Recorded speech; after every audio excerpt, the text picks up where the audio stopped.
हालत जंग में अगर कोई शख्स अपने वतन और अपनी अफवाज के खिलाफ बोलता है तो वो गद्दार है और गद्दार को दुश्मन से पहले मार देना चाहिए। ये अल्फाज हैं सुल्तान सलाहुद्दीन अयूबी के।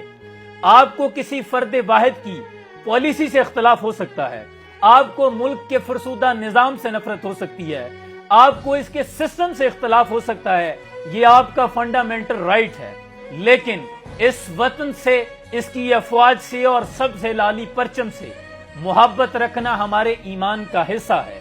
जब कोई अफवाज के खिलाफ बोलता है तो याद रखें इस तमाम अफवाज के अंदर वो मर्द मुजाहिद भी आते हैं जिन्होंने अपना खून सरहद की हिफाजत के लिए कुर्बान किया है। उन माओं के कलेजों को ठेस पहुंचती है जिन्होंने अपने लख्ते जिगर अपने हाथों के साथ वतन की मिट्टी के हवाले किए हैं। छोटी सी मिसाल देता हूं, 1971 वॉर के बाद जब हमारे बहुत से भाई सरहद पार कैद कर लिए गए, उन दिनों निजामुद्दीन साहब रेडियो पर एक प्रोग्राम किया करते थे, हम सब खैरियत से हैं।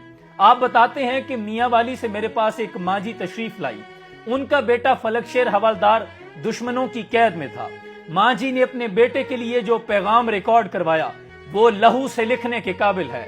माँ ने कहा कि बेटा फलकशेर, मैं तेरी माँ पे ही बुलेनिया, अगर हयाती होई ते पुत्र वत मां पुत्र मिलसूं, अगर ना होई ते मेरी कबर ते फैतिया चाखी ते मेरा बचड़ा कैं वेले इम्तिहान पवे ते सिर देनी पर कंड ना देनी।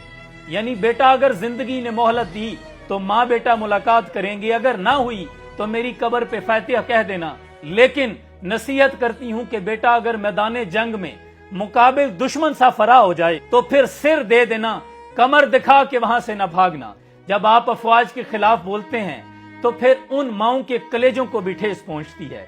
ये वो वक्त है कि हमने पूरे आलम कुफर को मुतहद यकजान होकर बताना है कि सबूत देंगे वफा का यूं इश्तिबाह गलत, मिला के खाक में रख देंगे हर सिपाही गलत, बरब्बे काबा हम आंखें निकाल छोड़ेंगे, उठी जो मेरे वतन की जानिब कोई निगाह गलत।